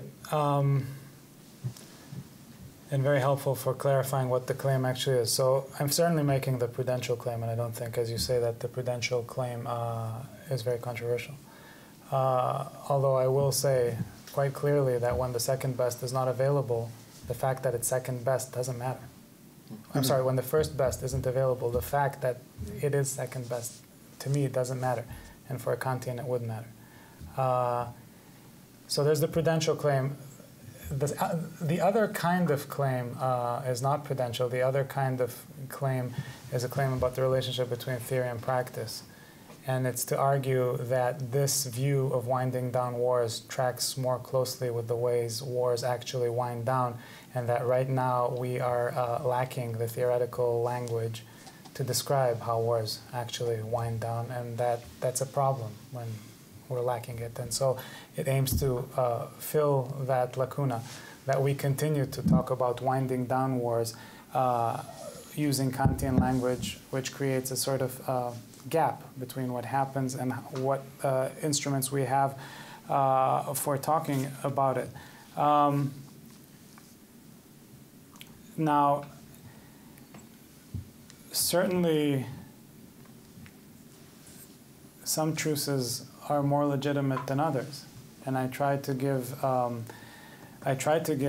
materials here for the criteria to distinguish them. Some truces are more susceptible to claims of cynicism than others.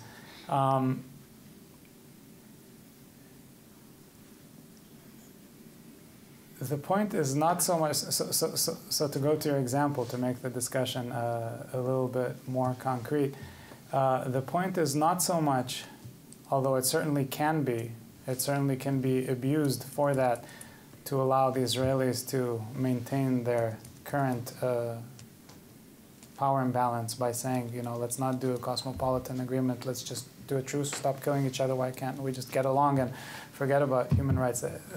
That's not where this is going.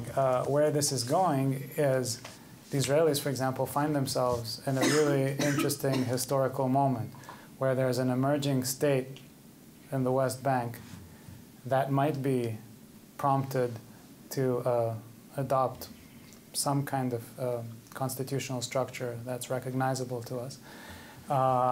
And there is an emerging statelet which has just recently finished developing its own diplomatic corps in the Gaza Strip, which says to it, we will never recognize you and we will never sign a document with you that says that the conflict is final.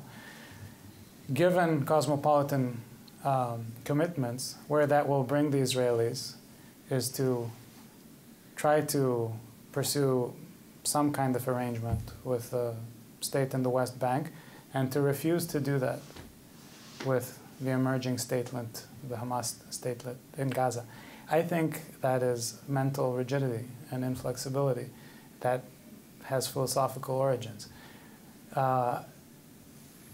What truce thinking would recommend under these circumstances is to, especially since, again, and this is a very recent and interesting development, again, since the Hamas regime in the Gaza Strip is increasingly developing characteristic of a state, what truce thinking would recommend, given the hierarchies that we've talked about, given the second best, first best, is try to reach and be committed to a Kantian arrangement vis-a-vis the West Bank, and reach a truce with the Gaza Strip. Not use. What ends up happening is that Kantian arguments get used as an excuse for doing nothing. The best is the enemy of the good, to use Voltaire's language. So we say to the Gazans, you want an arrangement? Give me the piece of paper that says no further claims. Give me the piece of paper that you recognize me. Those are abstractions. Now, sometimes they're important abstractions, but they can't be the sole guide of policy. So there, the truce thinker would say, reach a truce with the Gazans if the circumstances are such that some kind of long-term quiet, some kind of beginning of distributively plausible arrangements can be made between the two of you, some kind of agreement on how goods pass through the borders can be made between the two of you, reach a truce with them. If that's what it, the fact that you can't call it the Kantian peace is effectively used in political circumstances to do nothing at all. And there, I think, that's an impoverishment of our imagination that actually kills people. Okay, can I just follow up quickly?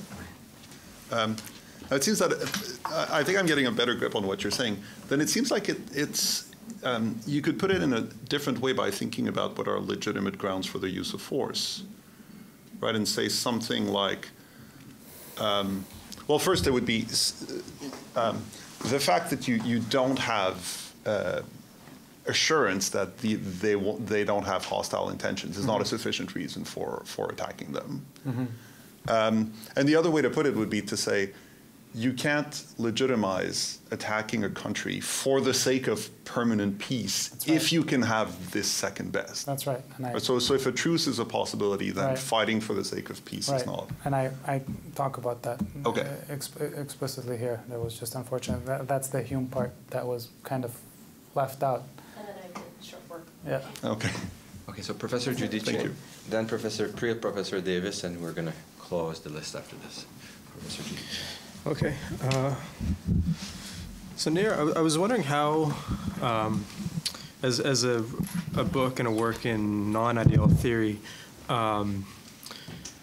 which often means that you need to talk a bit about actors and institutions in addition to principles and methods of evaluating different courses of action. So I was curious about how you would set up a discussion over the issue of which actors or institutions would be or ought to be responsible or maybe best situated to initiate truce negotiations. So I think we've got a nice account of what truce thinking looks like, but I think a missing discussion would be, well, exactly the international level especially, who would be the actors best, are the most legitimate actors, or those maybe who have a duty? I'm not sure how, just wondering how you'd set up that discussion. Because you could think, well, maybe the parties themselves that are involved in the conflict would be best situated, most responsible, because they're the ones who are most, who are the greatest stakeholders.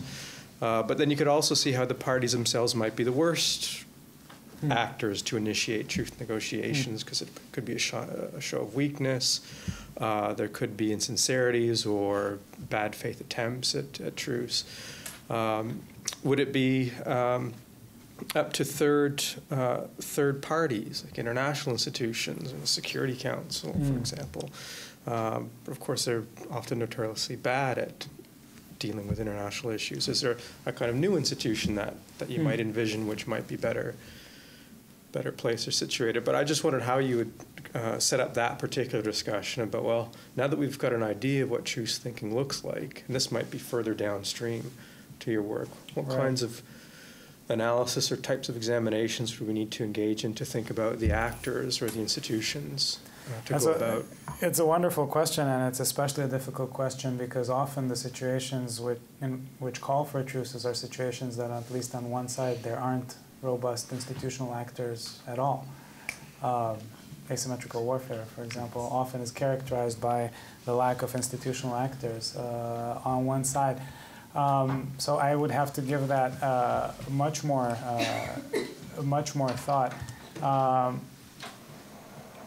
On the face of things, the side that does have institutional actors, the institutional actors are probably as qualified to engage in truce-making on the basis of the national interest as they would be in cosmopolitan arrangements on the basis of the national interest. And, but whether or not the idea of international arbitration, which is in itself a profoundly Kantian idea, can be brought in to administer non-Kantian arrangements, anti-Kantian arrangements, is a really interesting question that I have to think about, and I don't have an answer for at this stage yet, with only about a third of the book written. What I would say, though, and that kind of goes to your point about truces often perhaps being a display of weakness, is both substantively and, interestingly, etymologically, truces and trust are related. There's a first moment of kind of blind, unjustified trust in truce-making because none of the Kantian guarantees are there yet. So you have to sort of take some kind of leap of faith in truce-making. There's a really nice dramatization of the Christmas truce in a French-American movie made a few years ago. Pretty cheesy otherwise, except that it's based on very close down facts. So Joyeux and both in the movie and in historical accounts of the Christmas truce, everybody is, the Germans and the Scots and the French are sitting in their trenches and singing Silent Night, which is the same melody in a couple of the relevant languages. Creates a sense of some kind of fraternity. Anyway, at some point it's a pretty remarkable thing if you think about it. All these people sort of climbing out of the trenches and playing soccer in no man's land and, having drinks and showing each other pictures of their sweethearts and what have you.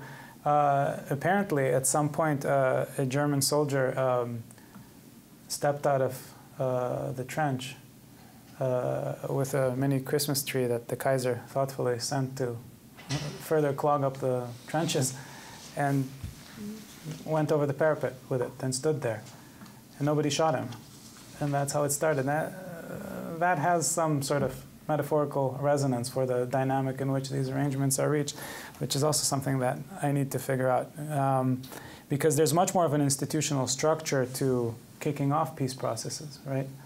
And there's an institutional structure to kicking off armistices too in this taxonomy, but not so much for the others. Mr. Priya. Hi. So I have a couple of comments and a question. So first, just to get the historical record straight, the first, as far as I know, who thought that getting to happiness indirectly is actually a mill. It's not in utilitarianism, but that's just the second thing is more about Alice's point with regard to, when you have peace, we have time to think about other things. And initially when you made this point, I thought, yeah, that's exactly right, because I remember when I lived in Israel in the 90s, and I remember noticing that when there was a sense that peace is around the corner, then suddenly all kinds of issues that were internal to Israeli society started being discussed more openly, and I think that's exactly the point that you were talking about. But I think now but then I thought exactly the same thing happens now. So you could respond to this by saying you don't need a peace, you just need and now there's definitely not peace, but there is some sort of quiet. Mm-hmm. So at least empirically, at least based on one case, you may argue that you don't need the peace, you just need the quiet in order for those other issues that are otherwise kind of, now we're at a time, we can't discuss these at the time of war, get discussed. But my question is, so your thesis is perhaps kind of nice for philosophers to hear that a great fellow of their trade has had so much influence. But perhaps the suggestion, but perhaps there could be a different analysis, which is kind of less philosophical, more kind of game theoretic, which would say the reason why people want peace and don't settle for less is because we're having here agreements against the background of extreme mistrust. Again, I'm basing this on what I know about the Israeli-Palestinian conflict, but I assume something along those lines is true in many, definitely long-standing conflicts. And if that's the case, you need what game theorists called something that will guarantee that we have credible commitments. And here is where peace is different from, potentially different from anything else. So again, I don't know whether the word counts for much, whether the document says at the top peace agreement or ceasefire agreement or armistice or whatever. Although words apparently have some significance here. Otherwise, people perhaps would not have bothered so much about them. But perhaps what usually comes with peace alongside or is part of peace agreements and is not part of kind of the lower level agreements is the sort of guarantees that are necessary against a background of extreme mistrust. So, for example, Israel-Egypt, part of the agreement was to make all of Sinai Peninsula demilitarized. I had other examples that I forgot now, but what I'm saying is that if you actually try to understand what beyond the word peace agreement means in contrast with those second best, you see that there is something very practical in this, and that's the reason why people insist, and that's why they're saying, I won't go all the way, I won't sign anything unless it's peace. So it's peace or nothing, not anything, because the fear of the conflict being reignited very soon is believed, perhaps wrongly, to be much higher when you don't have the peace. So. Yeah, right. I guess what I'm trying to say is that there's more than one way of generating trust, that there's more than one direction of generating trust. That trust can be generated by a document, that trust can perhaps be generated by a set of third-party guarantees, or conversely, trust could be generated by agreeing on a set of very limited interactions, which would, so there's if you want an inductive and a deductive direction, or a ground up and ground down, or bottoms up or top down ways of thinking through trust, right? Take an analogy to two friends who've had a big falling out. They meet and they have conflicting suggestions. One of them wants to get a clear historical account of who did what to who, what the causes and the sources of the argument between them were, so that it never happens again, and refuses to hang out together until that initial sorting out is done. And the other says, that might be very difficult to do. Let's go play some soccer. Let's go play some frisbee. Let's hang out for a few days. Let's wait with that until a little bit later, because if we start talking about that right now, things will probably blow up pretty quickly. Analogies are just analogies, but the first is the cosmopolitan and the second is the truth thinker. And I'm not completely sure which of them actually gets them together more effectively. It depends on the circumstances. But to complete the analogy, in politics and political theory, we don't have the second one, amazingly. We don't have the second. We do the second one sometimes, we just have no political theory of it. That's the project, really, in a nutshell. But then you're switching to, so your argument is not the sort of the one that, so your argument is, it's both. It's going to the first rather through the second, which is, I understood. My argument is that sometimes you have to go through the second in my analogy, that sometimes you just have to spend time together and not worry about overarching questions of historical justice and injustice and leave them for later. And if you begin with them, sometimes the circumstances are such, at least in politics, that things blow up pretty quickly. Actually, the example that I mentioned to earlier, Spain after Franco's fall, is an interesting one in this context. So from the late 70s until 2008 or 2009, when Spain instituted its law of historical memory, it was forbidden to discuss the Civil War.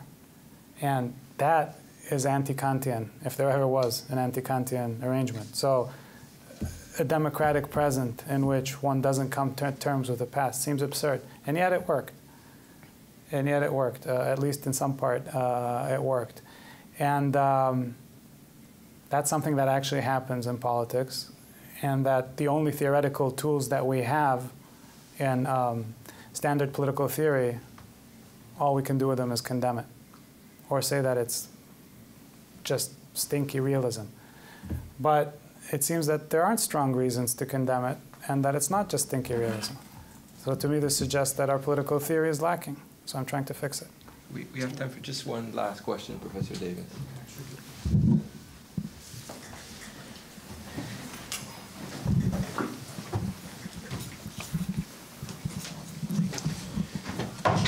At some point during this discussion, I realized that it was reminding me of Kantor's set theory and the question whether you can speak meaningfully of a completed infinity. As a mortal, if I promise to keep the peace forever, you can wait until I die to see whether or not I broke the peace. But a state, in theory anyway, is capable of infinite succession. So if a state promises to keep the peace forever, you might be able to say that the state didn't keep the peace forever, but at what point could you ever say that the state had kept the peace forever, right? Is that it? So when I heard you mention Thucydides, I thought, well, that's probably useful, because the interesting question is to examine the best practices of diplomats and military commanders. Mm-hmm. I'm not sure why anybody would have ever thought it was useful to consult Kant. And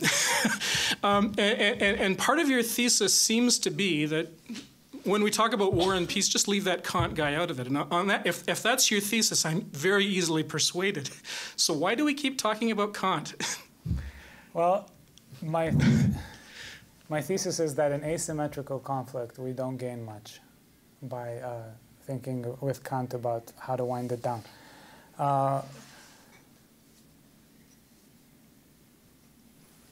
Kantianism is responsible for remarkable advances. I mean, we wouldn't have the idea of universal human rights without Kant, and that's a good idea. We wouldn't have the idea of international justice without Kant. We wouldn't have the idea that commerce soothes the martial passions. Well, maybe that we would have had without Kant, but he helped. Right. Now the problem becomes, it's been a successful idea. In political philosophy, as in other areas of human endeavor, the past success of an idea projects into new circumstances that are sometimes irrelevant for the past success of the idea. I think this is one of those cases. Asymmetrical warfare is not going to be ameliorated by cosmopolitanism. If that's a stark statement, then so be it. Now, not all warfare is asymmetrical, and not all asymmetrical warfare necessarily is the same, but in those cases that I've tried to characterize here, it simply doesn't help to go to Kant, and it can hurt. And so that's the thrust. I'm convinced. On this note, I'd ask you to join me in thanking Professor Eisikovits and Professor MacLachlan for a very engaging talk. Thank you. Thank you so much.